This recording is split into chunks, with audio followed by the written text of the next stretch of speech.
अगस्त 4 Monday 2025 और हम live आपके साथ बातचीत कर रहे हैं। बहुत इम्पोर्टेंट एक नया सिलसिला शुरू किया है।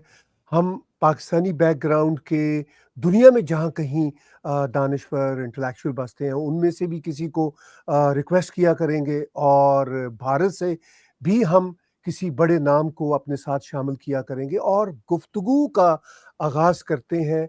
एक ही तहजीब के लोग क्यों एक दूसरे को समझ नहीं पाते, जान नहीं पाते, और ख़ास तौर पर गुज़िश्ता 20 सालों से भारत और पाकिस्तान के बीच जो दूरियां बनती चली जा रही हैं, उनके पीछे कई जेन्युइन रीज़न्स हैं और कई ना समझ आने वाले रीज़न्स हैं। और आज मेरे साथ खुशकिस्मती से जुड़े हुए हैं बरतानिया से, लंदन से, पाकिस्तानी बैकग्राउंड के, मगर बुनियादी तौर पर वो ब्रिट पाकिस्तानी जर्नलिस्ट हैं, बहुत ही इम्पोर्टेंट जर्नलिस्ट। मैं उनकी बहुत इज़्ज़त करता हूँ। हम एक दूसरे के साथ एग्री टू डिसएग्री भी करते रहते हैं और बहुत सी बातों पे हम सहमत भी रहते हैं।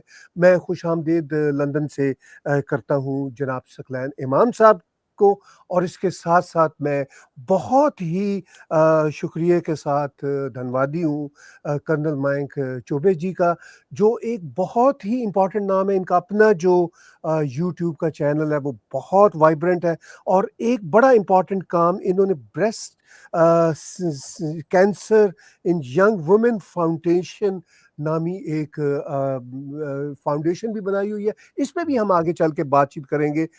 लेकिन भारत और पाकिस्तान के हवाले से आज ख़ास तौर पर जब 4 अगस्त को हम लाइव आपके साथ बातचीत कर रहे हैं, तो 5 अगस्त 2019 को भारत ने आर्टिकल 370 35 ए को रिवोक किया। इस वक्त ऑपरेशन महादेव भी चल रहा है, ऑपरेशन अखल भी चल रहा है, और ऑपरेशन संदूर भी भारत का कहना है कि हमने पॉज किया हुआ है, बंद नहीं किया। बहुत कॉम्प्लेक्स इश्यूज हैं, और मैं बातचीत का आगाज़ करूंगा कर्नल माइक चौबे जी। कर्नल साहब, मुझे याद है मेरे टैग टीवी के फ्रीलांस जर्नलिस्ट श्रीनगर में, पहलगाम में, बहुत सारी जगहों में 3-4 हैं। जुनैद भाई मुझे श्रीनगर से बताते रहते हैं कि 5 अगस्त 2019 से पहले कश्मीर में स्टोन पेल्टिंग पता नहीं क्या कुछ होता था। अब बहुत कम हो गया, लेकिन इसके बावजूद इक्का दुक्का एनकाउंटर्स चलते रहते हैं। अभी पहलगाम की टेररिज्म का वाकया बहुत खौफनाक हवाले से हुआ। ऑपरेशन महादेव का अभी पिछले हफ्ते जब मूनसून का सेशन था पार्लियामेंट में, तो हमने उसकी खबरें सुनी। फिर ऑपरेशन अकल की हम बात सुन रहे हैं। सिचुएशन सर क्या है 5 अगस्त के हवाले से कश्मीर की? क्या कारण है कि अभी तक टेररिज्म पे मुकम्मल काबू नहीं पाया जा रहा, और सिचुएशन क्या है? आप मुझे सकलैन भाई को और हमारे व्यूअर्स को बताइए। नमस्कार ताहिर साहब। पहले बहुत-बहुत धन्यवाद। आपके नमस्ते। चैनल पर आपने मुझे आमंत्रित किया और सकलैन साहब नमस्कार। आपने बात कही है कि कश्मीर का मसला ख़ास तौर से 5 अगस्त 2019 को ध्यान में रखते हुए, उससे पहले क्या था और अब क्या चल रहा है और ये मसला अभी तक पूरी तरीके से हल क्यों नहीं हो रहा? तो ताहिर साहब, मैं इतना कहना चाहूँगा कि 5 अगस्त 2019 जो थी वो एक लैंडमार्क डेट थी। जिस समय ये डिसाइड किया गया था कि आर्टिकल 370 और 35 ए जो है वो एब्रोगेट किया जाए, यानी कि अब जो है ये आर्टिकल्स लागू नहीं होंगे। So these articles were supposed to be temporary and transient. जो भारतीय संविधान में जो ये दो आर्टिकल्स थे, ये दे वर टेम्पररी एंड ट्रांजिएंट, और अगर इस पर असेंबली जो है वो फैसला करती है तो दे कैन बी एब्रोगेटेड और रिमूव्ड। और ये फैसला भारतीय पार्लियामेंट में किया गया क्योंकि उस समय जम्मू और कश्मीर की असेंबली जो थी वो डिसॉल्व थी। सो बहरहाल मत जो है वो जनता का लिया जाता है और जनता का मत जो था वो पार्लियामेंट के पास में होता है। तो पार्लियामेंट ने डिसाइड किया और इस आर्टिकल को एब्रोगेट किया गया। अब इस आर्टिकल को एब्रोगेट करने से कई चीजें जो थी वो सामने आई। जैसे कि वहां पर कोई भी व्यक्ति जो था वो जाकर अपना व्यापार करने में अपने आप को असहाय पाता था। एक तो टेररिज्म की प्रॉब्लम थी और दूसरा कानून जो था वो उसके एक तरीके से चल रहा। आप ये कह सकते हैं कि इस आर्टिकल की वजह से the state was going against the nation. एक अजीब सी स्थिति वहां पर पैदा हो गई थी, जो कि कश्मीरी जो था वो खुलकर सांस भी नहीं ले पा रहा था।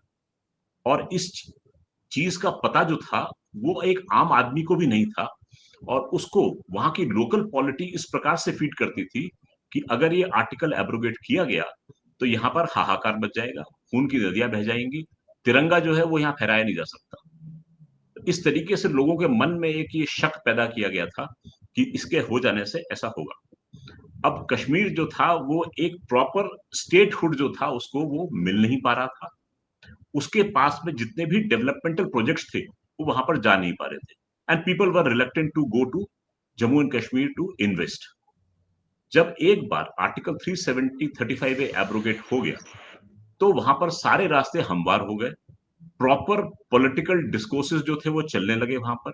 हाँ, ये शक था कि इसमें इंटरेस्टेड पार्टीज जो हैं, जो कि इसमें अपनी रोटियां सेक रही थी, वो कहीं इसमें आड़े ना आए, इसलिए ऐसे पॉलिटिशियंस को बिहाइंड बार्स ना करके उनको नजरबंद कर दिया गया, जिससे कि वो लोगों को उकसा ना सके, बरगला ना सके, और ये चीज जो है वो धीरे से एक तरीके से सीप इन कर जाए कि there is a change which has come to the valley. और हमने ये चीज देखी। सबसे इंपॉर्टेंट चीज थी पत्थरबाजी की जो घटनाएं थी वो, ये मान के चलिए कि 100 के बनस्पत एक रह गई होगी या आधी रह गई। टेररिज्म जो है वो सडनली एक डाउनस्लाइड लेता है, इन्वेस्टमेंट जो है वो कश्मीर में बढ़ता है, सरकार जो है एक नई स्कीम्स लेकर आती है कश्मीर के डेवलपमेंट के लिए। जम्मू कश्मीर को हिंदुस्तानी बाकी मेनलैंड के साथ में कनेक्टिविटी प्रदान करने के लिए वहां पर दुर्गम रास्तों से ट्रेन भी, ट्रेन ट्रैक बिछाए जाते हैं। और अब तो आपको पता होगा कि ट्रेन जो हैं वो जम्मू कश्मीर में जैसे कि भारत के अन्य हिस्सों में चलती हैं उस प्रकार से चल रही हैं। सबसे बड़ा ब्रिज वर्ल्ड का जो है ऊंचा, वो भी कश्मीर में तामील कर दिया गया है, और उस पर जो ट्रेन जो है वो चल रही है। भारत की प्रेस्टिजियस ट्रेन वंदे भारत जो है वो कश्मीर वैली तक जाती है। सो डेवलपमेंट में कश्मीर को एक भारत का अंग मानकर उसके साथ में जो एक तरीके से यूं मानिए कि नेग्लेक्टेड था बिकॉज ऑफ टेररिज्म, उसको मेन स्ट्रीम में लाकर उसमें डेवलपमेंट इस प्रकार से हुआ कि हमने वहां पर G20 का एक इवेंट भी किया था ऑन टूरिज्म। सो ये दुनिया को दिखाता है कि इस प्रकार से कश्मीर जो है वो भारत की मेन पॉलिटी का पार्ट बन गया, and it became a integral part of the country, जो कि पार्लियामेंट में एक बार कहा गया था 1995 में। सो चेंजेस वहां पर ऐसे आए कि आतंकवाद जो था वो बिल्कुल करीब करीब खत्म हो गया। आई वोंट से कि पूरा खत्म हो गया, पर चल रहा है, इक्का दुक्का घटनाएं होती है वहां पर, बट मेजोरिटी जो है वो वहां पर कम हो गई। लोगों ने रियलाइज किया कि हम किस प्रकार से अपनी जिंदगी जी सकते हैं। स्कूल्स कॉलेजेस खुले, सिनेमा घर खुल गए वहां पर, यूट्यूबर्स जाने लगे, यूट्यूबर्स ने अपने यूट्यूब वीडियोस बना बनाकर दुनिया में फैलाए। तो what happened was that instead of the government projecting the condition of Kashmir, a normal Kashmiri citizen, because mobile जो है वो बहुत बड़ी ताकत है, उसने मोबाइल के जरिए उनके वीडियोस बना बनाकर दुनिया में स्प्रेड करने शुरू किए। टूरिज्म जो है वहां पर it took a big leap. Indian film industry जो है वापस चली गई, सीरियल्स वहां शूट होने लग गए। इस प्रकार से टूरिज्म को बढ़ावा मिला, एंड कश्मीर जो था वो फिर से भारत की मेन पॉलिटिक्स का हिस्सा बना। और भारत के जनमानस पे जो एक तरीके से एक धब्बा कह सकते हैं टेररिज्म का, वो वहां से हमको जाता हुआ दिखाई दिया, अंटिल 22 अप्रैल 2025 है जहां पर पहलगाम का दर्दनाक वाकया हुआ। And that was not only murder of 26 people, but उसको मारने का जो तरीका था that was very gruesome. Because लोगों से पूछा गया कि वो किस धर्म का पालन करते हैं, they were asked to prove their identity, and then they were shot in front of their own kith and kin. मतलब लेडी को, उसके हस्बैंड को उसके लेडी के सामने मारा गया, और लेडी ने जब ये बोला कि आप मुझे भी मार दीजिए, तो बोला कि नहीं, तुम जाके मोदी को बताओ। So the way people were killed, that really troubled the psyche of the Indian common man. And perforce next day prime minister Modi had to announce कि टेररिस्ट जहां भी छुपे होंगे हम उनको धरती के किसी भी कोने से ढूंढकर निकालेंगे। And that finally culminated in operation Sindoor. मेरे ख्याल से मैंने बहुत लंबा बोल दिया है, जी, नहीं, बहुत मैं बिल्कुल यहाँ पर आपने अपना बड़ी क्यों विराम। रेलेवेंट बातें की। जी। हम सकलैन साहब की तरफ जाते हैं। सकलैन साहब, सिचुएशन आर्टिकल 370 35 ए की 5 अगस्त 2019 के साथ जुड़ी हुई है। मेरी ऑब्जर्वेशन भी है, मेरे टैग टीवी के वहाँ पे जो रिप्रेजेंटेटिव हैं, फ्रीलांस जर्नलिस्ट हैं, वो बताते हैं कि सिचुएशन बहुत बेहतर है, डेवलपमेंट हो रही है। आप बीबीसी उर्दू के साथ वाबस्ता रहे, मैं रियाज़ मसरूर साहब की स्टोरीज़ भी देखता रहता हूँ। आपका भी जो राब्ता रहा भारत में जर्नलिस्टों के साथ, फिर आपकी अपनी गहरी निगाह रही।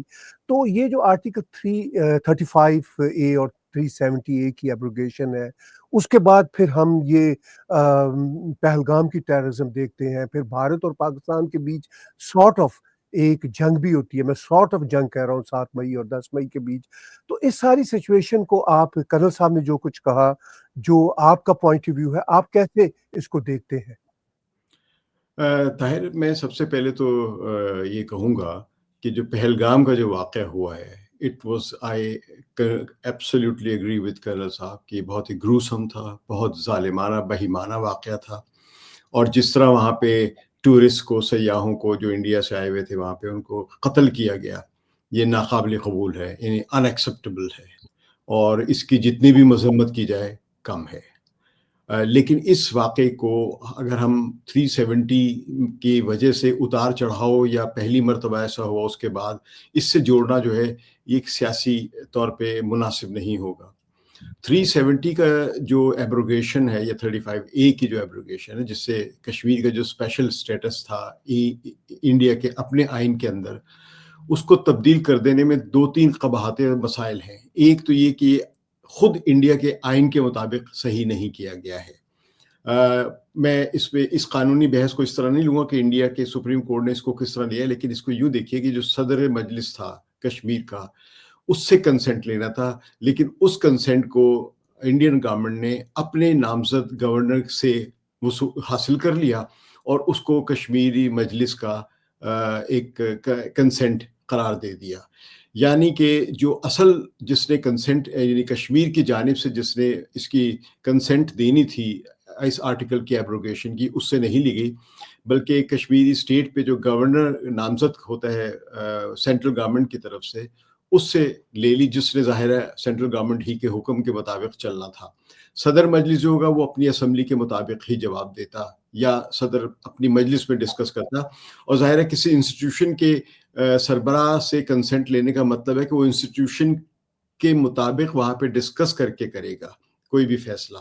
तो यहाँ ऐसा नहीं हुआ है। तो अगर हम देखें तो ये जो 370 की एब्रोगेशन और 35 ए की जो एब्रोगेशन जो है, ये इंडिया का एक इंडियन सेंट्रल गवर्नमेंट का यूनिलैटरल डिसीजन है। इस पे जो कुछ भी एक किस्म की समझिए जो अवाम की नुमाइंदगी वाली जो बात की जाती है कि अवाम का कंसेंट था, पीपल का कंसेंट था, वो सारा का सारा इंडिया की अपनी पार्लियामेंट ने किया है। और ज़ाहिर है इंडिया में के लिए आप सब ये एग्री करेंगे कि कश्मीर का एक इशू जो है वो बहुत ज़्यादा सिक्योरिटी स्पेसिफिक है, डेमोक्रेसी स्पेसिफिक या पीपल स्पेसिफिक नहीं है। यानी अगर कश्मीर में हुकूमत, इंडिया की हुकूमत मैक्सिमम फ़ौज लगा दे, कर्फ्यू लगा दे, पुलिस लगा दे, सीआरपीएफ लगा दे, तो उसमें कुछ ज़्यादा दिल्ली के अंदर कोई डेमोक्रेसी की बात नहीं करता कि ये तो बहुत वायलेशन है लोगों के हकूक़ की, राइट्स, पीपल राइट्स जो इंसानी हकूक़ है कश्मीरियों की। तो इसके बाद जब 5 अगस्त 2019 में जब ये एक्शन लिया बीजेपी की सरकार ने, तो उसको ज़ाहिर है इंडियन पर्सपेक्टिव में इसको एक नेशनलिस्ट एक एक्शन लिया गया, समझा गया। लेकिन कश्मीर में इसको एक बिट्रेयल समझा गया। मैं एक भी किसी भी बड़े कश्मीरी लीडर जिसकी नुमाइंदा हैसियत बनती है किसी भी हवाले से, जिसने इसको एक्सेप्ट किया हो, सब ने इसको फेट अकम्पली के तौर पे, क्योंकि ज़ाहिर है उसके बाद कर्फ्यू लग गए, उसके बाद लोगों की आमद और रफ्त बंद हो गई, टेलीफोन सिग्नल्स ख़त्म हो गए, किसी भी किस्म की डेमोन्स्ट्रेशन की इजाज़त नहीं थी, बहुत सख्ती की गई। तो नतीजा उसको ये हुआ कि इतनी लंबे तवील अरसे तक लोग फिर ये सोचने लगते हैं कि हमें सर्वाइव करना है, लोगों का अपना इकोनॉमिक मसाइल भी होते हैं, हर चीज़। और ज़ाहिर है ये इशू क्योंकि इतना पुराना चल रहा है तो लोग एग्जॉस्ट हुए हुए हैं वहाँ पे, फटीग हुए हुए हैं। और मेरे ख्याल में कि कश्मीरियों के साथ खुद एक रियलाइजेशन है कि शायद वो किसी मिलिट्री एक्शन के ज़रिए आज़ादी हासिल नहीं कर पाएंगे, उनको एक पॉलिटिकल मूवमेंट चलानी चाहिए। अगरचे इस बात का एहसास वहाँ के लीडरों को बहुत देर बाद हुआ है, क्योंकि दरमियान में जब पाकिस्तान ने होप्स पैदा की, पाकिस्तान की मिलिट्री ने या इंटेलिजेंस एजेंसीज ने, कि आप दहशतगर्दी के ज़रिए या जिहाद के ज़रिए या मिलिट्री एक्शंस के ज़रिए इंडिया को डिफीट दे सकते हैं, तो ये एक बड़ी गलत स्ट्रैटेजी थी कश्मीरियों की। नतीजा ये हुआ कि कश्मीरी मरे हैं, मारे गए हैं और इंडिया ने ज़्यादा फ़ौज वहाँ पे तैनात कर दी। इस वक्त जो हेवीएस्ट मिलिटराइज्ड जोन्स है दुनिया के, उनमें कश्मीर आता है। तो और ज़ाहिर है पाकिस्तान की तरफ से भी ये मिलिटराइज्ड ज़ोन है, ये नहीं कि सिर्फ इंडिया की तरफ से है, लेकिन इंडिया की तरफ से नंबर जो है मिलिटराइज्ड ज़ोन होने का वो बहुत ज़्यादा है। और नतीजा ये निकला है कि वहाँ के लोग थक गए हुए हैं। उन्होंने सियासी तौर पे, अगर आप आज भी वहाँ पे कोई रेफरेंडम हो, तो वो इंडिया के हक में नहीं होगा। शायद पाकिस्तान के हक में भी ना हो, लेकिन इंडिया के हक में नहीं होगा। यही वजह है कि अब उस रेफरेंडम की तजवीज़ को सब, यानी ख़ास तौर पे इंडिया ने बिल्कुल ही एक नॉन एग्जिस्टेंट समझ लिया है कि वो दैट डज़ नॉट एग्जिस्ट। तो मतलब मेरा अर्ज़ करने का ये है कि 370 की एब्रोगेशन से कश्मीर के हालात उस तरह नहीं सुधरे हैं जिस तरह हम सिर्फ लॉ एंड ऑर्डर के डाटा से अगर देखें कि अब वहाँ पे ज़्यादा दहशतगर्दी नहीं हो रही है, या अब वहाँ पे इस तरह नहीं हो रहा है, अब वहाँ पे पेल्टिंग नहीं हो रही है। पेल्टिंग होना तो एक बड़ा जमहूरी हक था। मेरे ख्याल में जब तक पेल्टिंग हो रही थी, इसका मतलब था कि कश्मीरी सिर्फ हकूक़ की जंग लड़ रहे थे और उसमें सेपरेशन से ज़्यादा राइट्स की बात थी। क्योंकि आप देखिए वो नौजवान ज़्यादा निकल रहे थे जो जो जॉबलेस हैं, जिन्होंने एजुकेशन हासिल की और जॉब नहीं कर रहे। अब हालत ये है कि कश्मीरी अगर इंडिया में जाते हैं, तो उन इंडिया में, जैसे कि मैंने अर्ज़ किया कि इंडिया के अंदर एक इसको नेशनल सिक्योरिटी इश्यू समझा जाता है, तो वहाँ पे कश्मीर में कोई भी अपने हकूक़ की भी अगर बात करता है, तो उसको सेपरेटिस्ट या सेसेशनिस्ट समझते हैं। नतीजा उसका ये हुआ है कि आप देख लीजिए कि जो कश्मीरी इंडिया के साथ अमली तौर पे जुड़ चुके हुए हैं, यानी वो अपनी जॉब का फ्यूचर, अपने एजुकेशन का फ्यूचर, अपने वो ख़ानदान का फ्यूचर इंडिया से देख रहे हैं अमली तौर पे। आज वही लोग इंडिया में एक बहुत ख़तरनाक सूरत हाल में रह रहे हैं कि उनको सिर्फ़ कश्मीरी होने की वजह से उनको यूनिवर्सिटीज़ में मारा-पीटा जाता है, उनको जॉब्स नहीं मिलती हैं, उनके साथ एक बड़ी एक आप समझिए डिस्क्रिमिनेशन होती है। एक तो डिस्क्रिमिनेशन जो कि ज़ाहिर है वहाँ पे हम देख रहे हैं कि अक़लियतों के साथ हो रही है इंडिया में, वो कश्मीरियों के साथ कश्मीरी होने की वजह से बढ़ रही है। तो ये इंडिया के लिए भी कोई अच्छी बात नहीं है। मैं समझता हूँ कि इंडिया को भी कश्मीर के मामले में एक स्पेशल जो स्टेटस रहा है उसको समझना चाहिए कि वो उनको एक कॉन्फिडेंस देता है, और उसका हरगिज़ मतलब नहीं है कि उनको स्पेशल स्टेटस की वजह से वो इंडिया के खिलाफ थे। वहाँ के देखिए, उन्होंने ही वज़ीर आला महबूबा मुफ्ती हैं या उमर अब्दुल्ला है, या उमर अब्दुल्ला के वालिद ले लें, शेख अब्दुल्ला हो गए, फ़ारूक अब्दुल्ला हो गए, और उससे भी उनके दादा शेख अब्दुल्ला को ले लें, तो ये जनरेशंस चल रही हैं जो इंडिया के साथ रहना चाहते थे। आपने उनको भी एक फेस सेविंग से महरूम कर दिया हुआ है, तो वो एक बड़ा अजीब क्राइसिस है। ये पॉलिटिकल क्राइसिस ख़त्म नहीं हुआ है। ये पॉलिटिकल क्राइसिस जो है ये अब नई शक्ल ले रहा है, और जिसका फ़ायदा ना इंडिया को है ना कश्मीरियों को है। किसी बाहर की क़ुव्वत को ज़्यादा होगा, जो पाकिस्तान को भी डिस्टेबलाइज़ करना चाहता है और इंडिया को भी डिस्टेबलाइज़ करना चाहता है। मैं इसको इस एंगल से देखता हूँ। जी, आपने बहुत सारी बातें की, बहुत सारे एंगल्स आपने पेश किए। आपने कहा कि जो सिचुएशन है कश्मीर की सियासी या पॉलिटिकल जो उसके एंगल्स हैं वो अब चेंज हो रहे हैं। फिर आपने उसमें कई ऐसी बातें भी की जो ज़रा ज़्यादा पाकिस्तानी पॉइंट ऑफ व्यू की हैं कि जैसे अक़लियतों की डिस्क्रिमिनेशन या कश्मीर में कश्मीरी स्टूडेंट्स जो भारत में और इलाकों में रहते हैं उनके साथ डिस्क्रिमिनेशन। और फिर आपने अपने पॉइंट ऑफ व्यू से, आपका एक बहुत लंबा सहाफ़ती सफ़र है और आपकी गहरी नज़र है, आपने उस पॉइंट ऑफ व्यू से भी चीज़ों को पेश किया। कल साहब, आपने बातें सुनी सकलैन इमाम साहब की, आप वहाँ धरती पे बैठे हुए हैं। मेरे जो वहाँ पे, जैसे मैं बार-बार कह रहा हूँ, जो फ्रीलांस जर्नलिस्ट साथी हैं कश्मीर के अंदर, वो मुझे डिफरेंट पिक्चर पेश करते रहते हैं।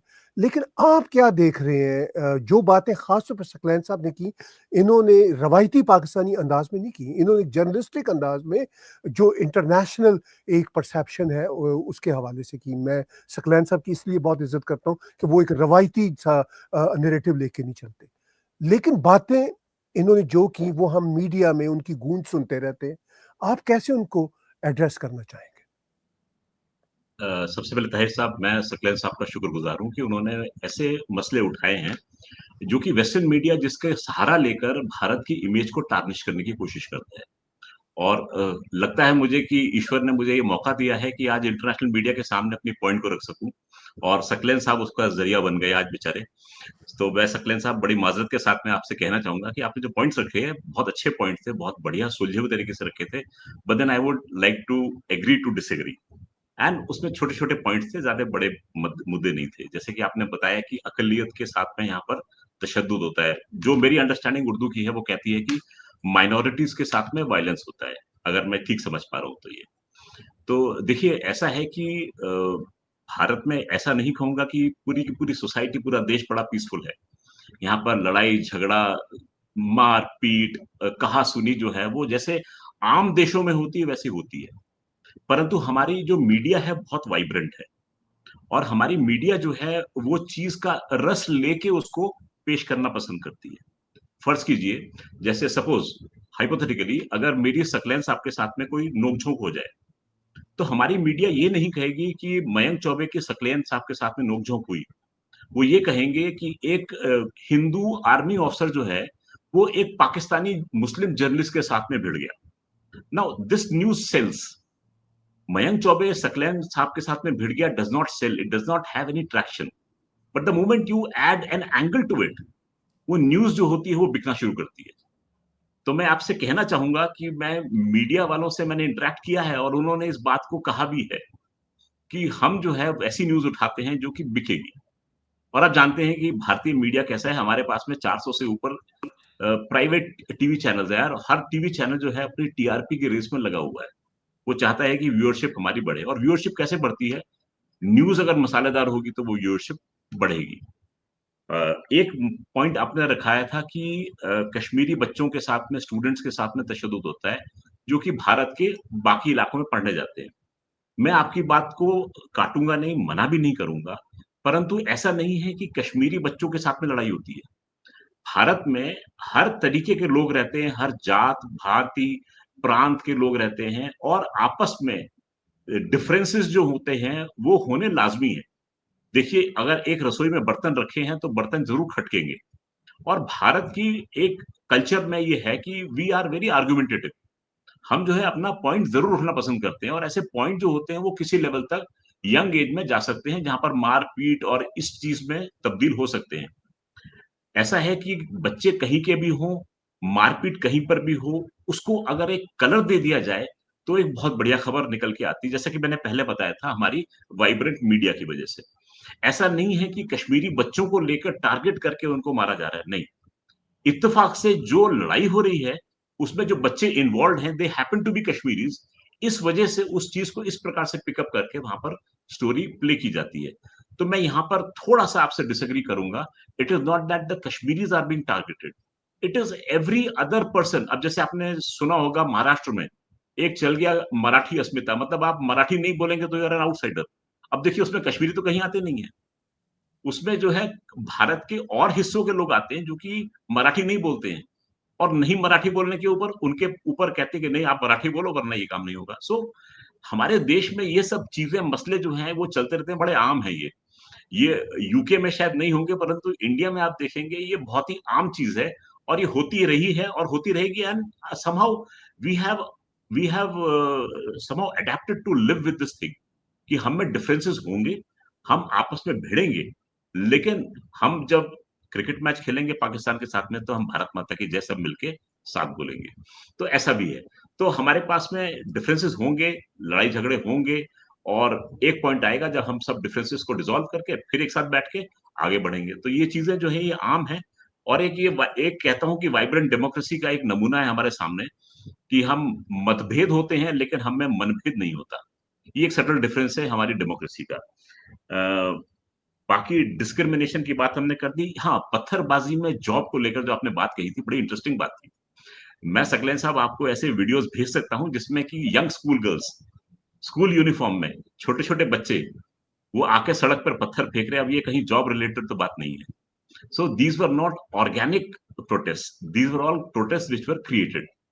कश्मीर में एक नारा बुलंद किया जाता था, तारीख मुकर्रर होती थी, वहाँ पर लोग इकट्ठा होते थे और उनको कुछ पैसे दिए जाते थे, और इंटरेस्टिंगली भारत में डिमोनेटाइजेशन हुआ था।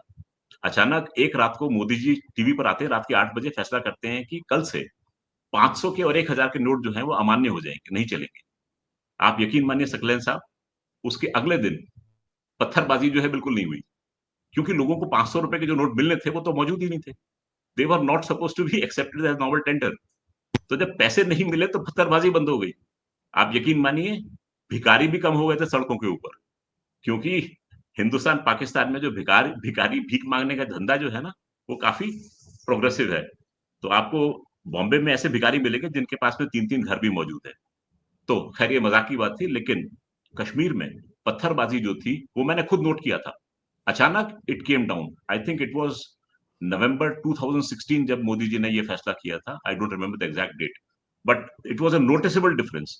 और हम ये बात को मानते हैं कि आईएसआई की प्रिंटिंग प्रेस थी, जहाँ पर ये नोट छापे जा रहे थे और ये छाप-छाप कर कश्मीर में आ रहे थे और ये पत्थरबाज़ों के गिफ्ट स्वरूप मिल रहे थे कि भई कल जो है वहाँ पर पत्थरबाज़ी होगी और 500-500 रुपए तुम्हारी अंटी में ये पहुँच जाएँगे।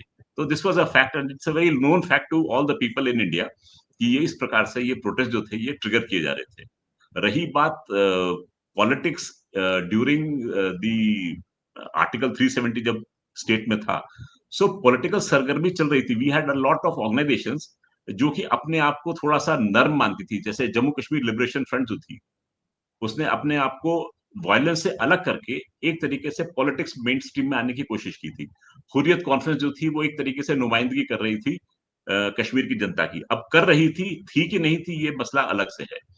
उस समय भी उमर अब्दुल्ला साहब, फारूक अब्दुल्ला साहब जो थे वो पॉलिटिक्स का पार्ट थे और महबूबा मुफ्ती जी भी पॉलिटिक्स का पार्ट थी। तो ये बात जो है ये सही नहीं होगी कि 370 से पहले डेमोक्रेसी जो थी वो नहीं थी या थी और 370 हटने के बाद में आज भी इस समय जम्मू कश्मीर में चीफ मिनिस्टर जो हैं वो उमर अब्दुल्ला साहब हैं। पहले वो बड़े गर्व के साथ में 2 झंडे फ्लाई करते थे, एक तिरंगा होता था और एक जम्मू कश्मीर का फ्लैग था। आज उनकी टेबल पर केवल एक ही झंडा फ्लाई करता है, but then his allegiance to the Indian state उसमें कोई कमी नहीं आई है, देशभक्ति में कोई कमी नहीं आई है और I don't think he even thinks that he is stating all these things under duress. He's a very happy man. That is what I see of him. जी ताहिर साहब। जी, जी, बड़ी आपने इम्पोर्टेंट बातें की। अब मैं एक स्टेप आगे बढ़ता हूँ और सकलैन साहब से जानना चाहता हूँ उनकी ओपिनियन। हमने बात की रीसेंट इवेंट्स के हवाले से। उसके बाद फर्दर रीसेंट इवेंट्स होते हैं। पहलगाम की टेररिज़्म के बाद भारत और पाकिस्तान के बीच एक सॉर्ट ऑफ जंग होती है। कई ऑपरेशन इस वक़्त पॉज़ हैं, चल रहे हैं और बात आपने की उमर अब्दुल्ला की, वो इस वक़्त वाक़ई सिचुएशन यही है कि वो इस वक़्त भारत का तिरंगा ही लहरा रहे हैं और अभी वो गुजरात भी गए हुए थे टूरिस्टों को वहाँ से लाने के लिए। तो इस सारी सूरत-ए-हाल में सकलैन साहब, आपकी इन मामलात पे गहरी नज़र है। आप साउथ एशिया की पॉलिटिक्स, उसके डायनामिक्स को एकेडमिकली, जर्नलिस्टिकली आप बहुत बारीक-बीनी से देखते हैं, समझते हैं। तो आपकी ओपिनियन में क्या ये जो मसले का हल है कि 370 और 35A की एब्रोगेशन के बाद और बीच में अगर हम थोड़ा माज़ी में जाएँ तो मुशर्रफ वाजपेयी जी की जो बातें हुई, नवाज़ शरीफ वाजपेयी की जो बातें हुई, उन सबको बैकग्राउंड में रखते हुए आप समझते हैं कि अल्टीमेटली इस मसले का हल कोई हो सकता है कि क्योंकि अभी-अभी हमने एक जंग को एक्सपीरियंस किया है आई मीन साउथ एशिया में लोगों ने। तो इस एंगल को आप कैसे देखते हैं? कैसे मुमकिन है इस मसले का हल कि 2 न्यूक्लियर देशों के बीच अगरचे भारत कहता है कि अब हमने पाकिस्तान की न्यूक्लियर बुलीज़ को न्यूट्रलाइज़ कर दिया है। तो ये बातें मैं बहुत सारी इसलिए आपके सामने पेश कर रहा हूँ कि आपको बातें करने का एक पूरे का पूरा जवाब मिले। जी, सकलैन साहब। ये एक चीज़ अगर देखें हम मैं कदर करता हूँ कैरल साहब के जो भी नुक्ते नज़र है और उनके एहतराम भी करता हूँ और उनकी जो बातें पेश की उन्होंने उससे इख्तलाफ भी करता हूँ मैं एक अर्ज़ करूँगा कि अगर उमर अब्दुल्ला पहले 2 झंडे लहरा रहे थे और आप 1 झंडा लहरा रहे हैं, तो ये कोई कामयाबी नहीं समझी जा सकती क्योंकि उसकी वजह बुनियादी वजह ये कि अगर वो तिरंगा का झंडा लहरा रहे थे और उसके साथ कश्मीर का पुराना, जो कि अगर आप देखें उस झंडे की शक्ल, मुझे नहीं मालूम इंडिया के कितने लोगों को मालूम है, वो दरअसल एक वहाँ के सोशलिस्ट प्रोग्राम की वजह से शुरू हुई थी। उसमें दरांती और वो क्या कहते हैं प्लाव जो हल जो है वो निशान था सुर्ख झंडे के ऊपर, जो कि कश्मीर में जो कभी रिफॉर्म्स की गई थी शेख अब्दुल्ला के ज़माने में, जिसके नतीजे में कश्मीर में एक बहुत बड़ी आप कह सकते हैं कि इकोनॉमिक प्रॉस्पेरिटी आई थी, डाउन टू अर्थ, और छोटे-छोटे किसानों को ज़मीनें मिली थी। तो उस वजह से उस झंडे से लोगों की वाबस्तगी है, उसको मैं नेशनलिस्ट से ज़्यादा एक उनकी इकोनॉमिक एम्पावरमेंट है। और यही वजह है कि कश्मीर में तमाम बहरान या इकोनॉमिक प्रॉब्लम्स या मिलिटराइजेशन के बावजूद अभी भी इंडिया की बहुत सारी रियासतों से ज़्यादा उनका जो कह लें कि एक जो ह्यूमन इंडेक्सेस जो हैं वो उनके बेहतर है, हेल्थ उनकी बेहतर है, जो लिटरेसी उनकी बेहतर है। सारे इंडिया से नहीं, लेकिन कई रियासतों से उनकी बेहतर है। बल्कि मैंने काफ़ी पहले ये पढ़ा था, आज से 3-4 साल पहले, कि गुजरात से भी ज़्यादा जो उनकी ह्यूमन इंडेक्सेस जो हैं यानी वो बेहतर हैं कश्मीर के।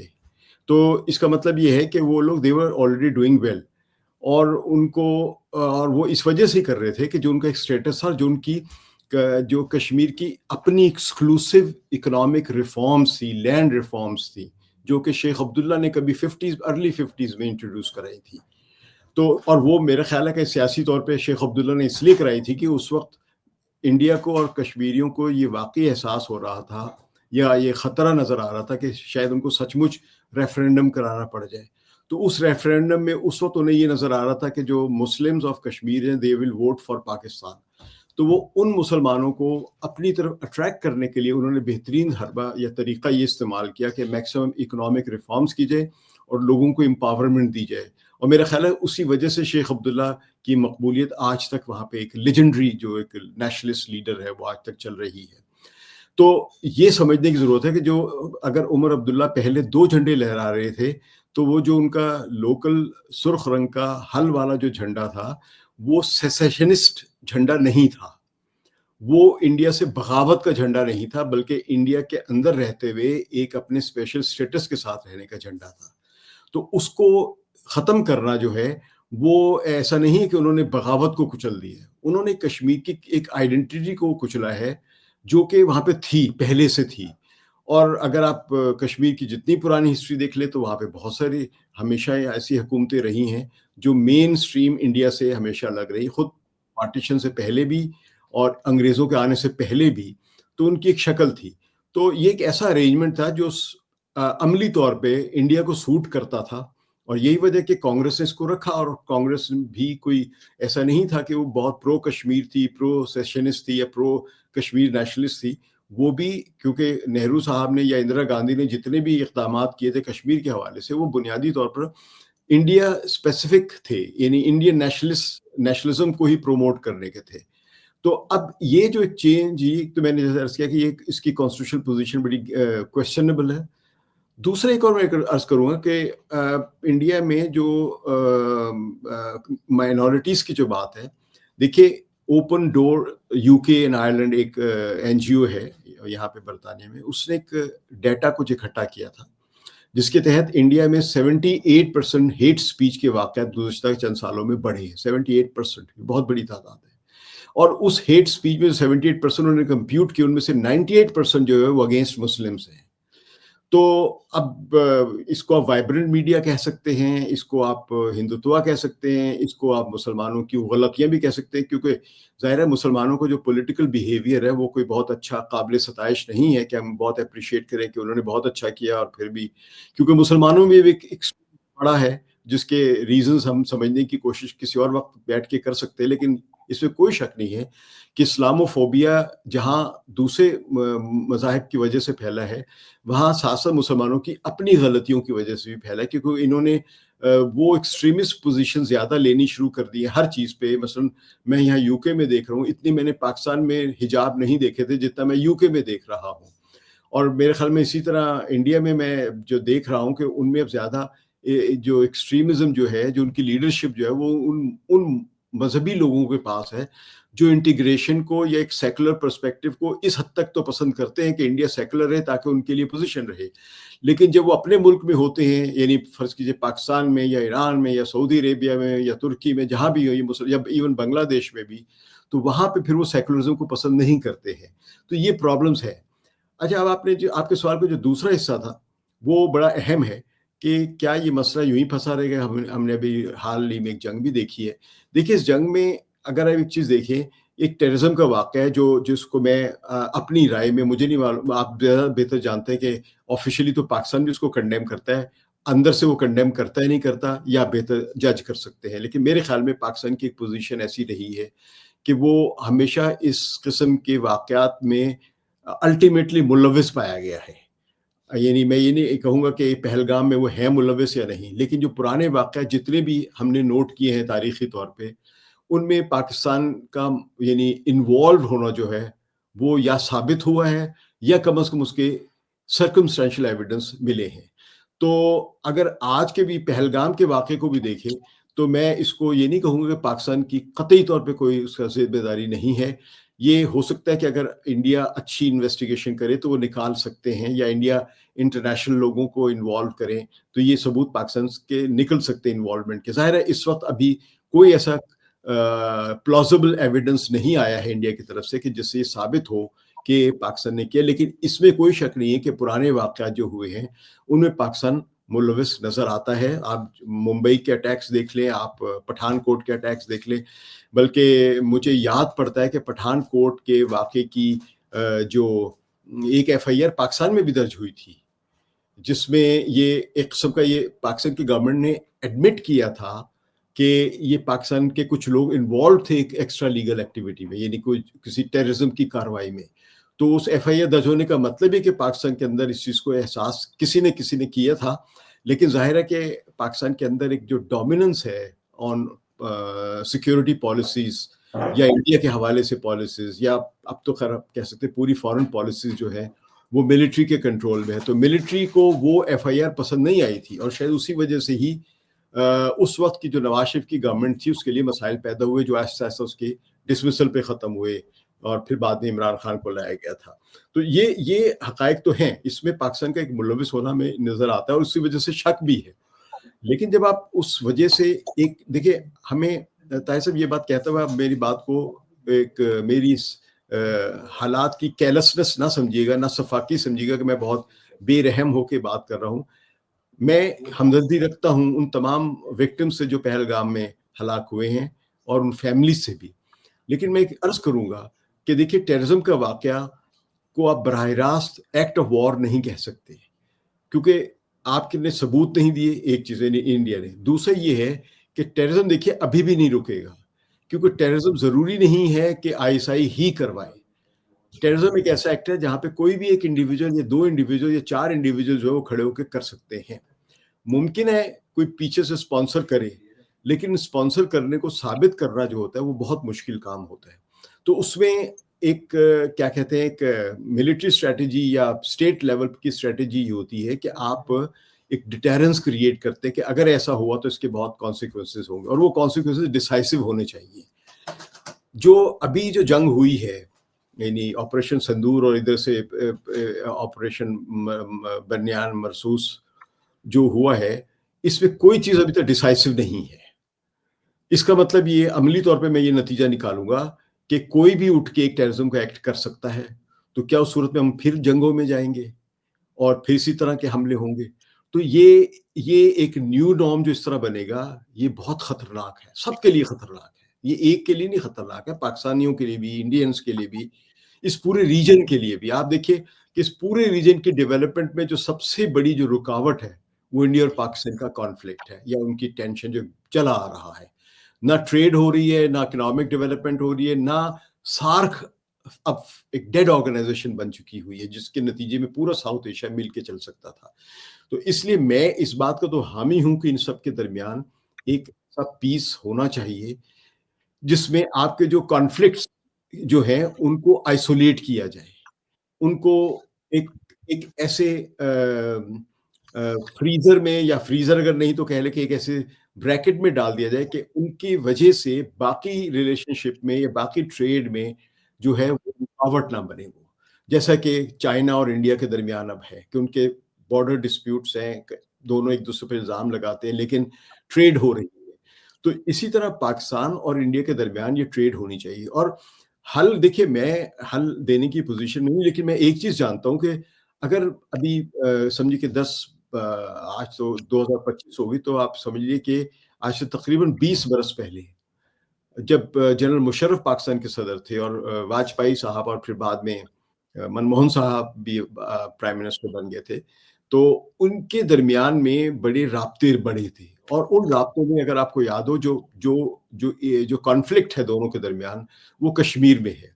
तो कश्मीर में उन दोनों ने एक ऐसी रजामंदी दिखाई थी, बल्कि अमली तौर पे अगर आपको याद हो कि बस सर्विस भी शुरू हुई थी, तो बस डिप्लोमेसी शुरू हो गई थी, जिसमें बड़े 4 बुनियादी नुकात ये बने थे कि इनको, कश्मीरियों को आपस में मिलना-जुलना जो है, इसको बराह रास्त किया जाए। इनके पर जो पाबंदियाँ हैं, वो कम की जाएँ, वीज़ा रिस्ट्रिक्शंस कम की जाए, ये आपस में ट्रेड कर सकें। और दोनों तरफ के जो कश्मीरी पाकिस्तान की एडमिनिस्ट्रेशन, जो पाकिस्तान एडमिनिस्ट्रेटेड कश्मीर में है, और इंडिया की एडमिनिस्ट्रेशन जो इंडियन एडमिनिस्ट्रेटेड कश्मीर में है, ये दोनों अपने-अपने इलाकों में एक लीनियंसी का मूड बनाए, लोगों को एम्पावर करें, लोगों की इकोनॉमिक प्रॉस्पेरिटी की तरफ देखें, और ये एक बहुत खुश आइंद स्टेप चल भी पड़ा था। लेकिन वो बाद में फिर इसी तरह का कोई एक टेररिज्म का एक्ट हुआ और उसके बाद सब कुछ बंद हो गया। तो अब ये है कि, और फिर साथ ही कि पाकिस्तान में मुशर्रफ की गवर्नमेंट भी हट गई, तो बाज़ लोग तो मुशर्रफ की गवर्नमेंट के हटने की एक वजह जो है, उसके फ़ौज के अंदर की, कह लें कि एक किस्म की बगावत है, कि उन्होंने देखा कि हमारा प्रेसिडेंट जो बहुत ज़्यादा इंडिया के साथ मिल रहा है, या यूँ कह लें कि वो तीसरी या चौथी बाहर की क़ुव्वतें जो नहीं चाहती कि इंडिया और पाकिस्तान के दरमियान इख्तलाफात जो है वो कम हो, और लड़ाई का जो मूड या हर वक्त जंग का जो मूड है वो कम हो, उन्होंने कोई हो सकता है टेररिज्म करवा दिया हो, क्योंकि टेररिज्म के जो करवाने वाले हैं या उसको इंजीनियर करने वाले लोग हैं, वो कोई भी हो सकता है, वो अमेरिका भी हो सकता है, वो इसराइल भी हो सकता है, वो चाइना भी हो सकता है, वो पाकिस्तान भी हो सकता है, ये आप जब तक कि आपको एविडेंस नहीं हो, आप कुछ नहीं कह सकते। लेकिन ज़ाहिर है हमारे जो इंटेलिजेंस असेसमेंट्स होती हैं, वो हर इंटेलिजेंस एजेंसीज अपने अपने परसेप्शन के मुताबिक असेसमेंट करती है, वो ऑब्जेक्टिव रियलिटीज या एविडेंस बेस्ड असेसमेंट नहीं करती। इंटेलिजेंस एजेंसीज के असेसमेंट और पुलिस इन्वेस्टिगेशन में यही बहुत बड़ा बुनियादी फ़र्क होता है कि पुलिस जो है वो हालात, ज़मीनी हक़ाइक़ और उनके एविडेंस को जमा करके अपना पूरा पूरा हाइपोथेसिस खड़ा करती है, और फिर प्रोसिक्यूशन कर सकती है या उस पोजीशन के एविडेंस जमा करती है। जबकि इंटेलिजेंस एजेंसी जो होती हैं, वो बाज़ औक़ात बड़े-बड़े अहमकाना किस्म के भी और बाज़ औक़ात बहुत अच्छे भी कर सकती हैं, और वो एक कमरे में बैठ के अवेलेबल इंफॉर्मेशन को interpretation, then second interpretation, then fourth grade interpretation करके मिलाती हैं, यानी वो ख्वाब बुनना शुरू करती हैं, जो शायराना ख्वाब भी होते हैं। मैंने इंटेलिजेंस रिपोर्ट बहुत सारी देखी भी हैं, छपी भी हैं, जो असेसमेंट बेस्ड होती हैं। और कभी ये सुना था कि बेहतरीन इंटेलिजेंस रिपोर्ट वो होती है जो गलत साबित हो, यानी उसका मतलब ये है कि इंटेलिजेंस का मतलब है कि आप किसी खतरे को भांप ले और उस खतरे को पहले से देख के नाकाम बना दे। तो अब असेसमेंट जो आ रही हैं, जो आती हैं, उनमें एक और नया फैक्टर है कि प्रोफेशनल इंटेलिजेंस लोगों पर रिलाई कम किया जा रहा है।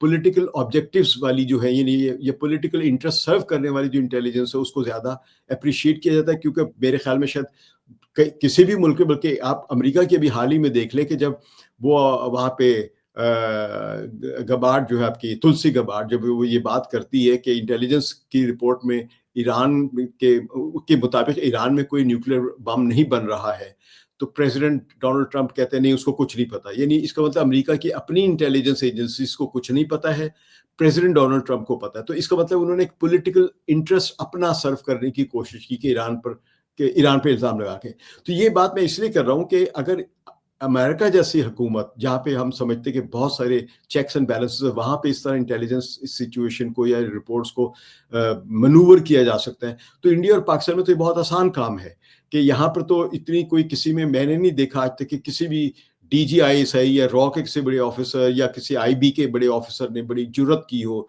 या इवन CBI के बड़े ऑफिसर ने बड़ी जुर्रत की हो, कि या पाकिस्तान के किसी MI के किसी बड़े मिलिट्री आदमी ने जुर्रत की हो कि ये ऐसा नहीं है। यहाँ पे सब लोग अपनी अपनी नौकरियां प्रोटेक्ट करने के चक्करों में होते हैं, और अपने मुल्क या देश से ज़्यादा सिंसियरिटी दिखाने के बजाय अपनी प्रमोशन से ज़्यादा सिंसियर होते हैं। तो इसलिए हमें इसमें बड़ा ऑब्जेक्टिव होकर चलने की ज़रूरत है। लेकिन तमाम ऑब्जेक्टिविटी के बावजूद मैं कहूँगा कि हमें बेसिक जो है वो लड़ाई से ज़्यादा दूसरी तरफ चलना चाहिए। जी, मैं कर्नल साहब, सकलैन साहब ने जो बातें की, उनका अपना कॉन्टेक्स्ट है, लेकिन हम बात कर रहे थे सॉल्यूशन की और हालिया सॉर्ट ऑफ, मैं बार-बार सॉर्ट ऑफ कह रहा हूँ, जो जंग हुई उसके कॉन्टेक्स्ट में।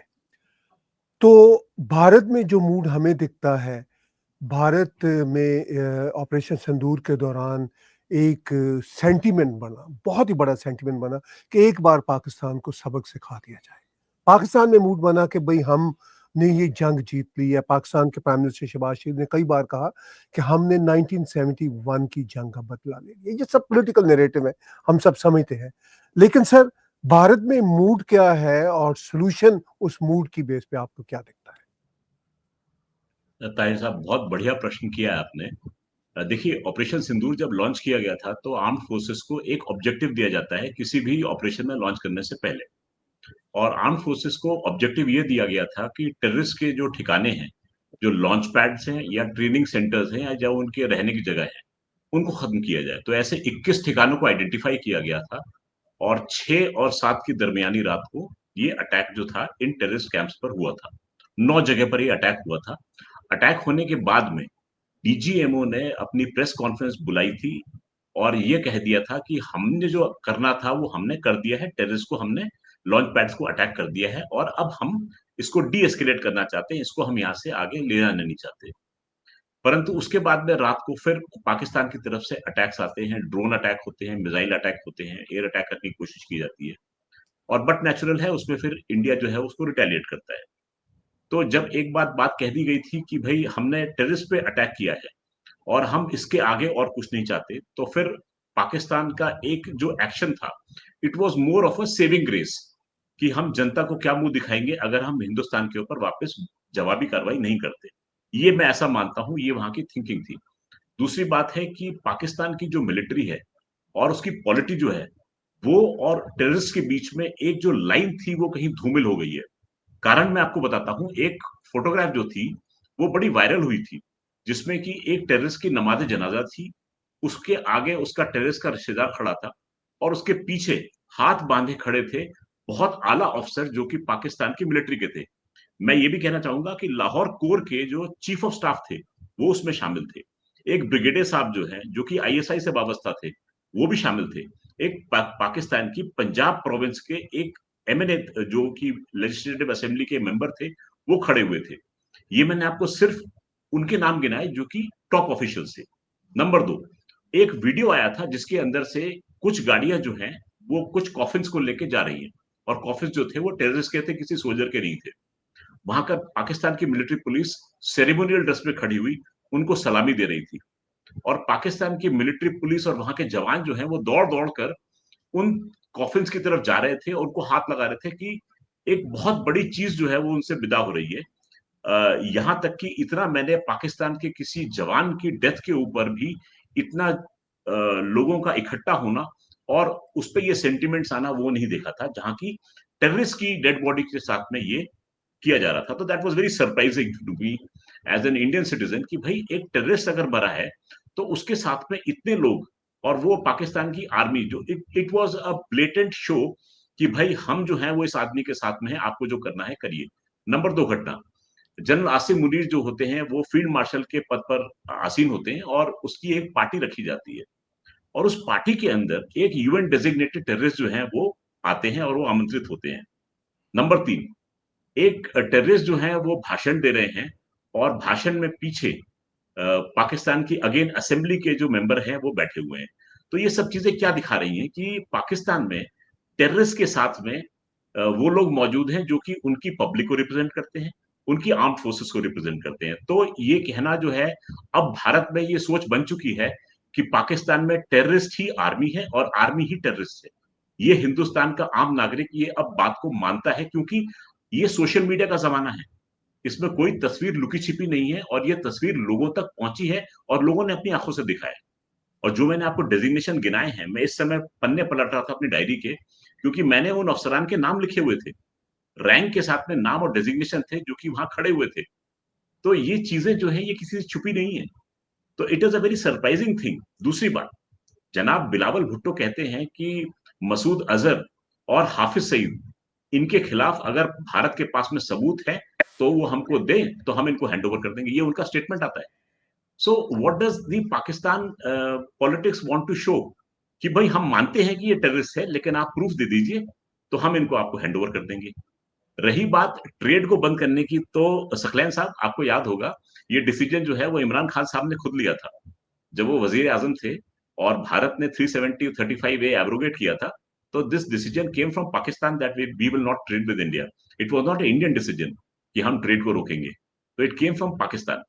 तो दूसरा है कि देखिए, अगर पाकिस्तान की तरफ से ऐसी बातें होती हैं तो नेचुरली इंडियन पॉलिटी को, इंडियन माइंड को देखते हुए एक्शन लेना पड़ेगा।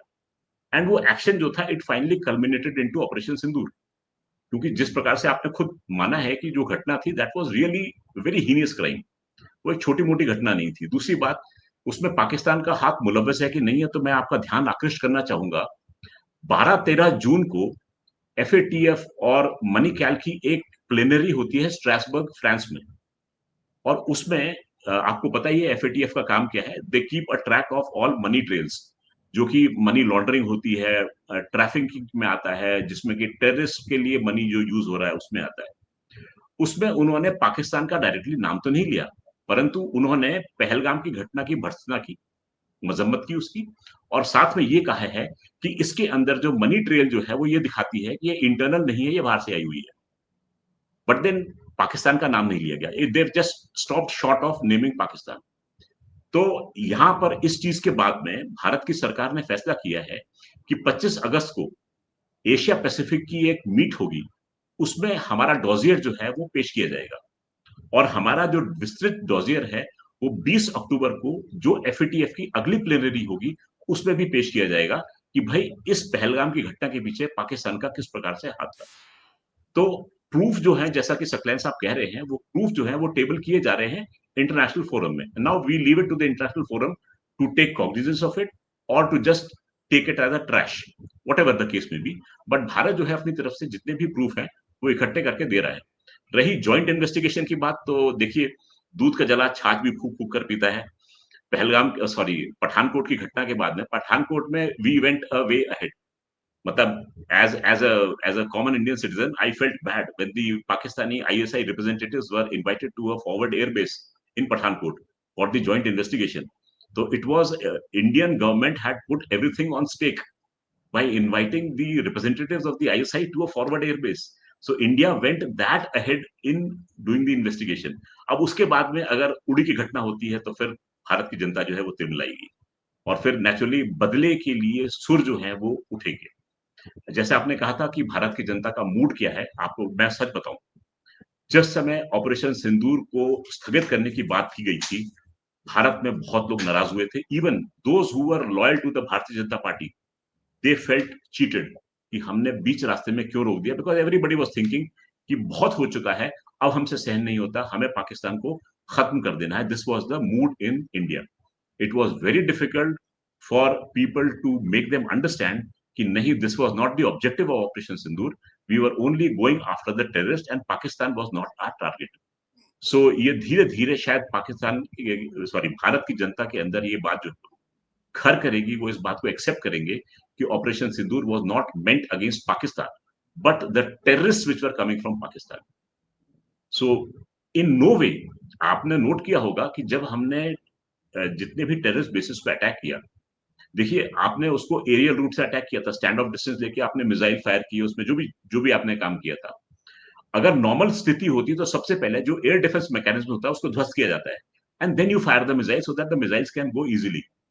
बट इंडिया ने पाकिस्तान के मिलिट्री टारगेट्स को एंगेज नहीं किया।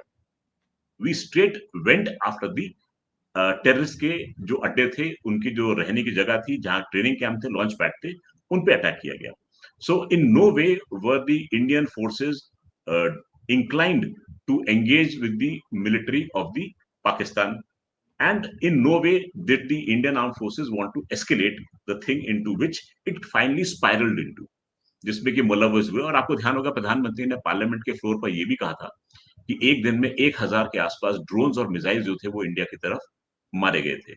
सो 4600 किलोमीटर का लंबा बॉर्डर है, उसमें कहां से कितने आएंगे किसी को मालूम नहीं है, लेकिन फिर भी इंडियन एयर डिफेंस ने उसको फेस किया और उसका फिर खत्म किया गया। So this is the long and short. बाकी डेवलपमेंट की बात आती है जम्मू कश्मीर की, जी कि आपने बात की कि इंडिसेस जो थे वो जम्मू कश्मीर के बहुत हाई हैं। तो मैं आपको बताना चाहूंगा कि जम्मू कश्मीर में डेवलपमेंट की रेट जो है, 2014 में देवर जस्ट 4 मेडिकल कॉलेजेस, आज की तारीख में वहां पर 12 मेडिकल कॉलेजेस हैं। So you see the rate of development which has gone into Jammu and Kashmir. एक तरीके से उसको अलग रखा गया था और अब उसको बिल्कुल अपने साथ में आत्मसात, उसको एक तरीके से एब्जॉर्ब कर लिया गया है भारत की उसके अंदर। बाकी इस समय जम्मू कश्मीर करीब 2812 हॉस्पिटल्स काम कर रहे हैं। इस समय 12 यूनिवर्सिटीज है कश्मीर के अंदर ही। आप कंपेयर कीजिए ये बनस्पत उस कश्मीर के जिसको कि लोग आजाद कश्मीर बोलते हैं, हम उसको पाकिस्तान ऑक्यूपाइड जम्मू कश्मीर बोलते हैं। वहां पर ऐसी कोई चीज नहीं है। the way in which the public moves in Jammu Kashmir is nobody's business। जैसे कि हिंदुस्तान के बाकी इलाकों में घूमते हैं, वैसे जम्मू कश्मीर में भी लोग घूमते हैं। यस, सिक्योरिटी के लिए वहां पर आपको कुछ लोग जो है वो जरूर दिखाई देंगे रोड साइड में खड़े हुए, and they are armed because attacks can take place. And right we know it for a fact that Pakistan doesn't want peace to prevail in Kashmir. That is a known fact। So we know that we have to live with it until such time that terrorism does not stop। इसीलिए भारत ने कहा है कि operation सिंदूर जो है वो जारी है। That is the long and short of the entire story. जी कर्ण साहब आपने बहुत सारी बातें की और आखिर में ख़ास तौर पर जम्मू कश्मीर की डेवलपमेंट के हवाले से और वहाँ पे जो सिचुएशन है पॉलिटिकल और लोगों के जो सेंटिमेंट्स हैं, ये एक ऐसा मौजू है जिस पे हम अलग से कभी ज़रूर बात करेंगे। पीछे सकलैन साहब ने एक बात की कि पाकिस्तान और भारत के बीच जो रिफ्ट है उसका फ़ायदा इंटरनेशनली जो बड़ी पावर्स हैं वो भी उठाएंगे और उठाते हैं। आज भी हम देख रहे हैं कि प्रेसिडेंट ट्रंप ने एक और अपने सोशल मीडिया के अकाउंट पे बात लिखी है कि मैं भारत को बता देना चाहता हूँ कि अगर भारत ने रशियन ऑयल जो है वो अगर लेना बंद ना किया और भारत तो रशियन ऑयल को आगे भी बेच रहा है, तो ये वही प्रेसिडेंट हैं जो अभी कनाडा में 1.5 महीना पहले जब आए थे G7 की मीटिंग पे, तो उन्होंने हमारे प्राइम मिनिस्टर मार्क कार्नी को कहा था कि बड़े शर्म की बात है कि आप लोगों ने G8 में से रशिया को निकाला था। ये अभी 1.5 महीना पुरानी बात है। खैर प्रेसिडेंट ट्रंप तो 1.5 मिनट में अपनी बात बदल लेते हैं। और फिर प्रेसिडेंट ट्रंप अभी कुछ दिनों से बाकायदा टीज कर रहे हैं भारत को कि पाकिस्तान से तेल निकलेगा और भारत खरीदेगा, और बार बार वो एक ही बात दर्जनों बार कह चुके हैं कि मैंने ही वो सुलह करवाई है।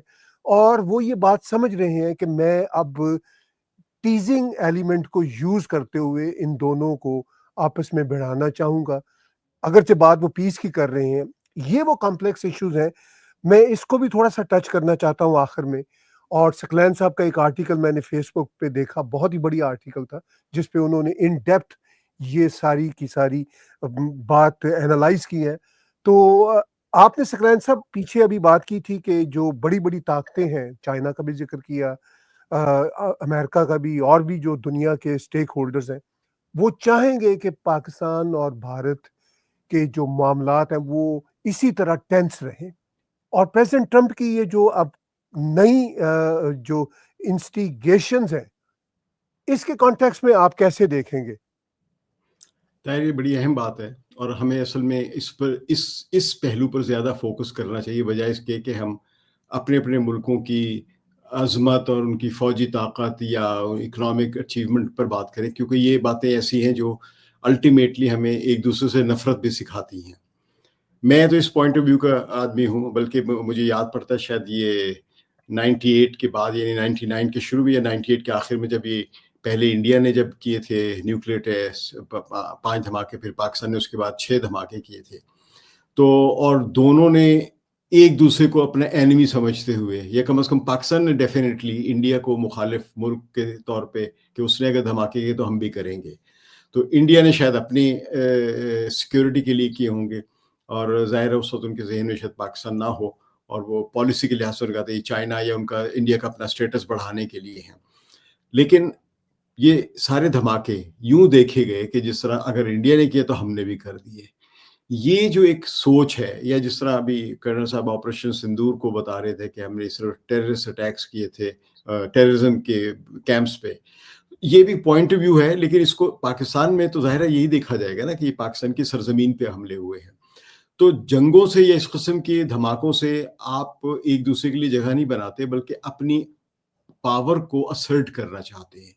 नतीजा उसका ये होता है कि एक ज़ीरो सम गेम बन जाती है कि मैं ताकतवर हूँ तो दूसरा कमज़ोर होगा हर हाल में।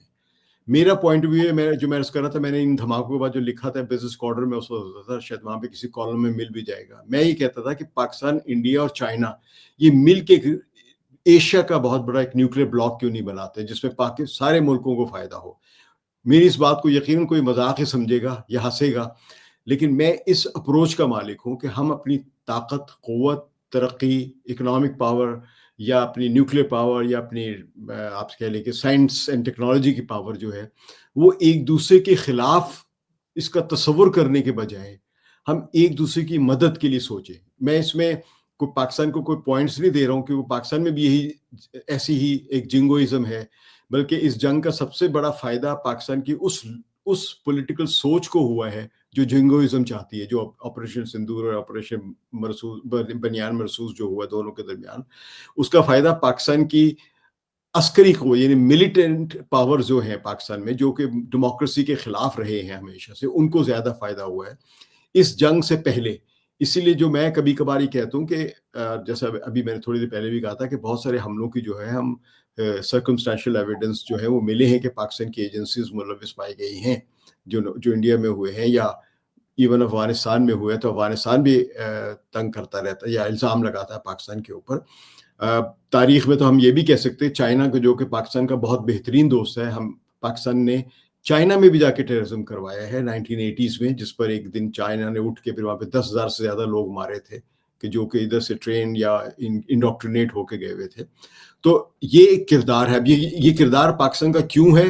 क्या ये पाकिस्तान को सूट करता है या पाकिस्तान के उन तबकों को सूट करता है जो पाकिस्तान में मिलिट्री की डोमिनेंस चाहते हैं, जो सिविलियन लीडरशिप को दबा के रखना चाहते हैं? और ऑपरेशन सिंदूर के बाद एग्जैक्टली यही हुआ है कि वो साहब जो जिनकी कोई लेजिटिमेसी नहीं थी, कोई पॉपुलैरिटी नहीं थी, लोग गालियां दे रहे थे, हर जगह पे उनको बुरा भला कहा जा रहा था, वो सडनली पाकिस्तान के बहुत बड़े मुहाफिज और फील्ड मार्शल और पता नहीं क्या कुछ बन गए हुए हैं, एक हीरो बन गए हुए हैं। तो ये चीजें हमें जहन में रख के चल हो रहा है कि जिंगोइज्म से या जंग से फायदा हम असल में उन ताकतों को बचाते हैं जिनको हम कम करना चाहते हैं या जिनको कमजोर करना चाहते हैं। अगर हम डेमोक्रेसी, तरक्की और एक दूसरे के लिए फायदा चाहते हैं सब के सब, तो हमें मिलके ऑल इंक्लूसिव होके ये नहीं सोचना होगा हमारी सिक्योरिटीज जो है वो इनडिविजिबल होनी चाहिए। ऐसा नहीं, हमें जो फर्ज कीजिए इंडिया में मूड है, तो इंडिया में ये मूड किसने बनाया है? जब आप एक ऐसा मीडिया वहां पे प्रमोट करेंगे कि जो जिंगोइज्म को प्रमोट करके गवर्नमेंट को पॉपुलर बनाने की कोशिश करता है या एक फाशिस्ट पॉपुलिज्म को फैलाने की कोशिश करता है, तो उसके नतीजे में आप जंग ही प्रमोट करेंगे। आप यही प्रमोट करेंगे कि हाँ, मारो उसको, दूसरे को मारो।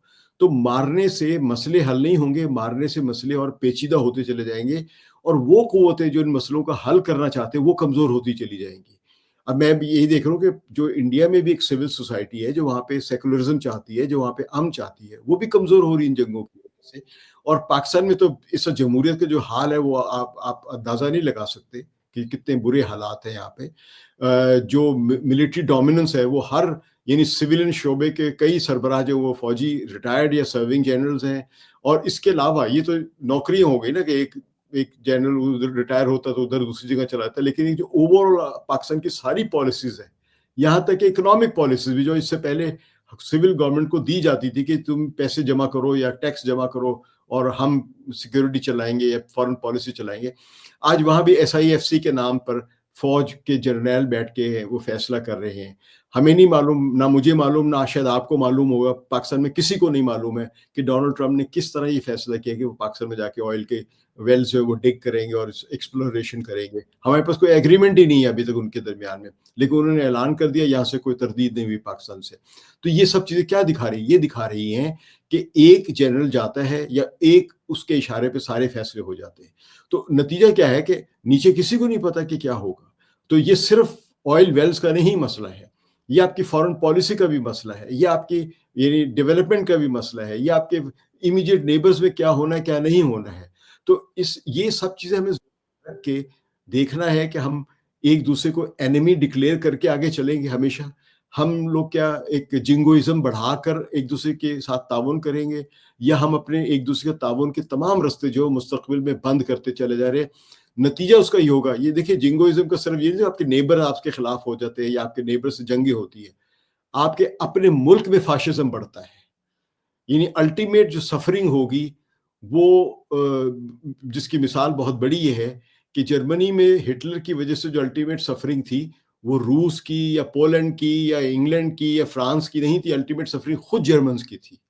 तो हमें भी यहाँ पे देखना होगा कि अल्टीमेट सफरिंग जो जिंगोइज्म की है, फाशिज्म की है, जंगें लड़ने की ख्वाहिश की, ये पाकिस्तान इंडिया को नहीं सफरिंग पहुंचा रहा होगा, या इंडिया पाकिस्तान को नहीं सफरिंग पहुंचा रहा होगा, बल्कि पाकिस्तान अपने अंदर अपने लोगों को क्रश कर रहा होगा और इंडिया में एक आम आवाज जो है, एक सेकुलर सोसाइटी जो है वो खत्म हो रही होगी। तो हमें ये सब चीजें, ये पहलू देख के इस चीज को समझना है कि आगे किस तरह बढ़ना है। मैं आपके पिछले सवाल के जवाब में ये नहीं कह सका, यानी खास तौर पे, लेकिन मैंने इशारा जरूर किया था कि इसका हल क्या है। तो हल मैंने इशारतन कह दिया था कि मुशर्रफ के ज़माने में हालात अच्छे हुए थे, हमें इस पर दोबारा सोचने की ज़रूरत है कि हमें आगे बढ़ना है। ट्रेड किसने बंद किए? मैं कर्नल साहब से बिल्कुल मुत्तफ़िक हूँ कि इमरान खान ने फैसला किया था। इमरान खान को किसने ये कहा होगा? आप समझ सकते हैं, जो जिस पर उसका कंट्रोल था, जिन ताकतों का।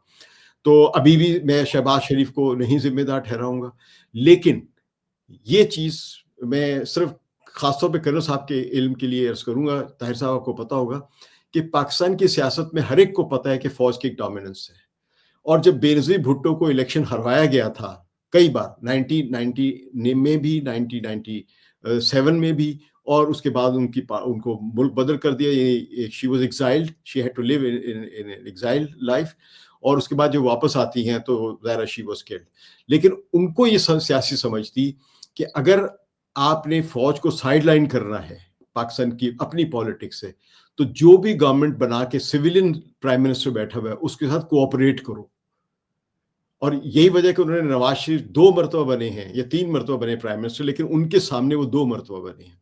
तो उन्होंने दोनों मरतबा नवाज के साथ कोऑपरेशन की है, और उसका फायदा यही हुआ, यानी मेरे ख्याल में, कि फौज के और नवाज शरीफ के इख्तलाफात हो गए। उसमें नवाज शरीफ की गलती नहीं, बाज़ लोग कहते हैं पाकिस्तान में या कि नवाज शरीफ जो फौज को पड़ जाता है, नहीं, ऐसा नहीं है। हकीकत ये है कि नवाज शरीफ ने फौज के साथ चलने की कोशिश की, लेकिन साथ साथ उसने ये महसूस किया कि मुल्क के डेवलपमेंट के लिए हमें फंड्स को एलोकेट करना जो है वो सिविलियन प्रोजेक्ट को प्रायोरिटी देनी है, लेकिन फौज कहती है कि नहीं, फंड्स वो इधर लाओ। तो यहाँ पर आके कॉन्फ्लिक्ट बनता है, और ये कॉन्फ्लिक्ट अल्टीमेटली ये इसमें तफसील में जाने की जरूरत नहीं। मेरे ख्याल में ताहिर साहब इस मुझसे कहीं ज्यादा बेहतर इस पे बात कर सकते हैं। तो ये कोशिश ये है कि एक पॉलिटिकल सिस्टम जहाँ पे एक फाशिस्ट फोर्स ज्यादा डोमिनेंट है, उनको जुदा करने के लिए, डीकपल करने के लिए एक क्रिएटिव अप्रोच की जरूरत है। सिर्फ हैमर चलाने से काम नहीं होगा।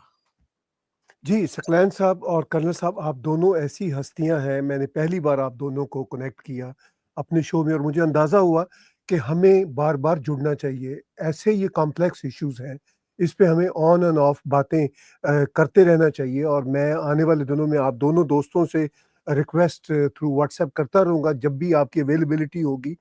तो ये बहुत सारी बातें आप दोनों कर रहे हैं और हम उनको सिर्फ छू पा रहे हैं, और आने वाले दिनों में जो आप बातें कर रहे हैं उनमें से खास एंगल्स को लेके हम उनको एक्सपेंड करेंगे।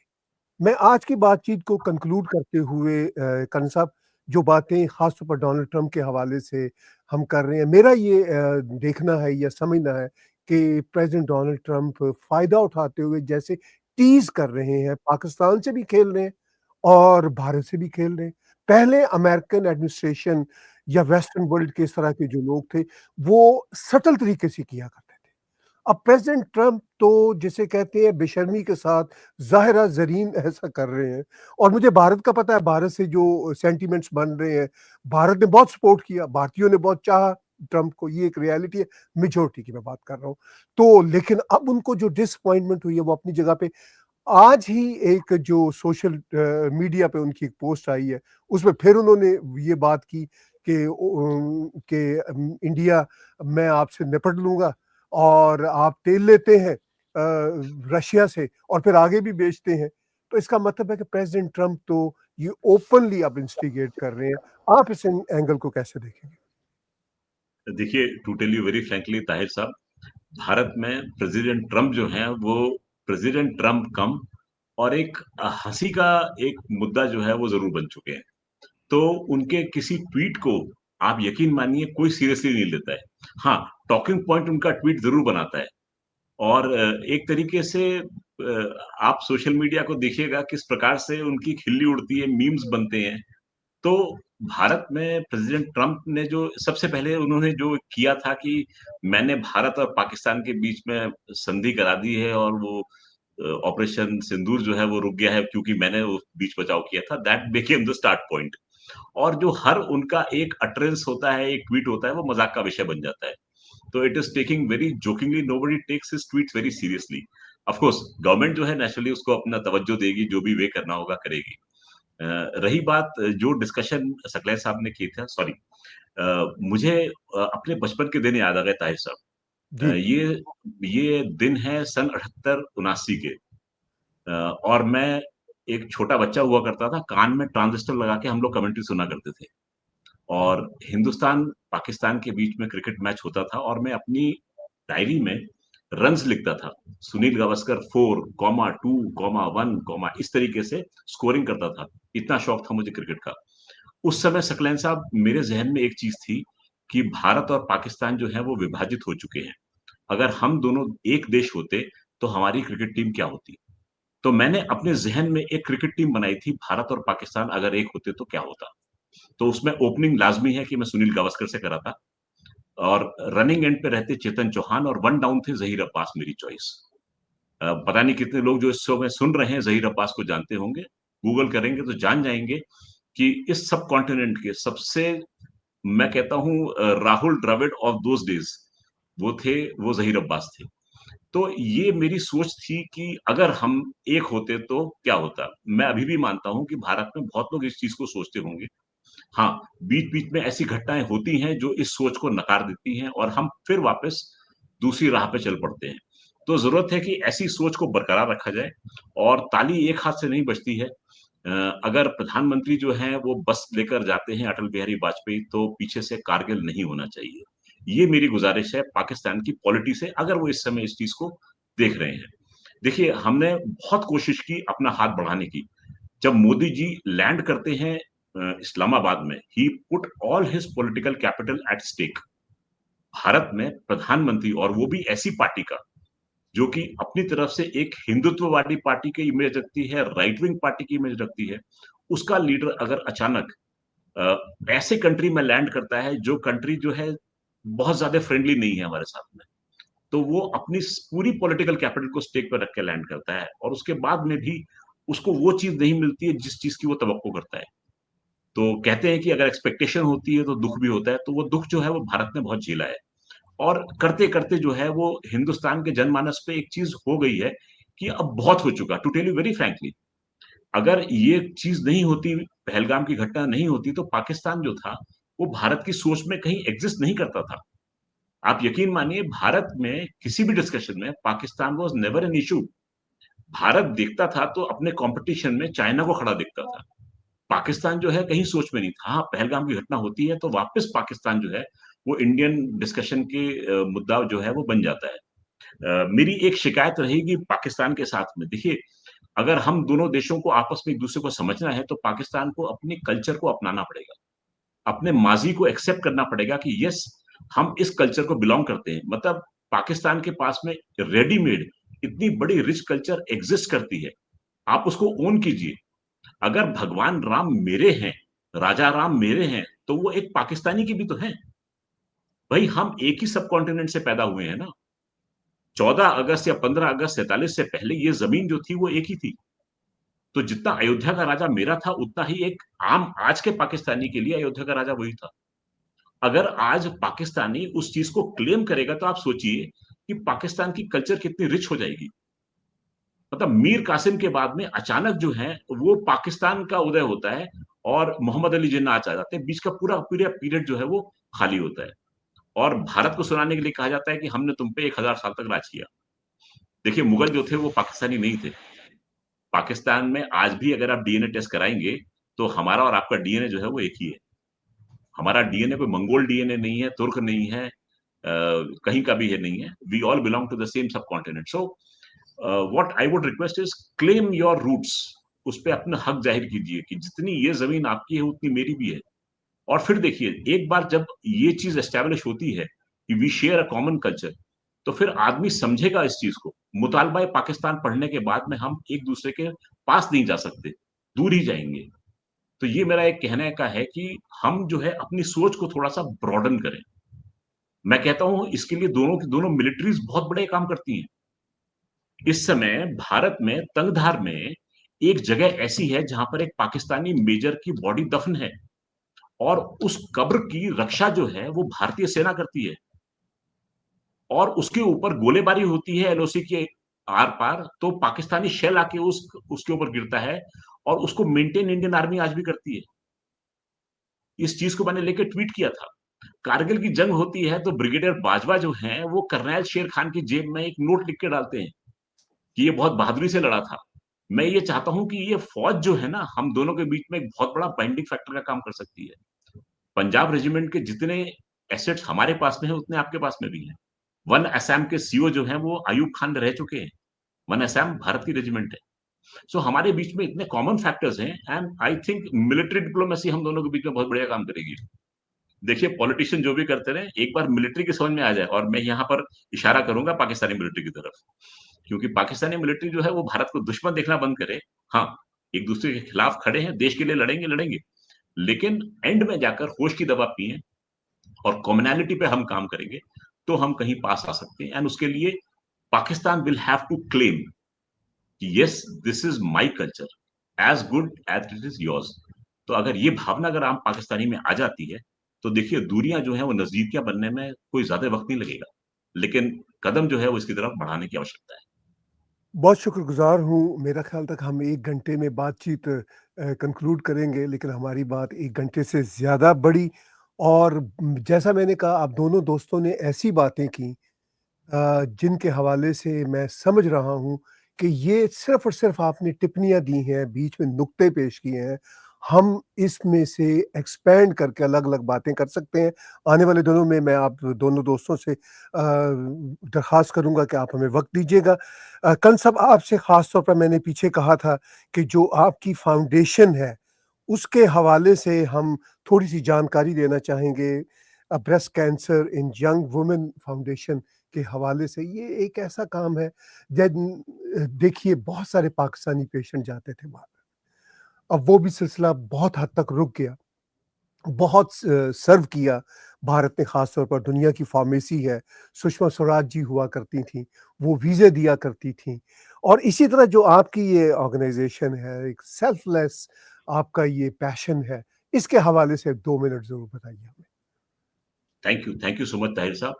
बड़ी माजरत से कहना चाहूंगा, ये मेरी फाउंडेशन, मैं उसका एक पार्ट हूं पर मेरी जी। नहीं है।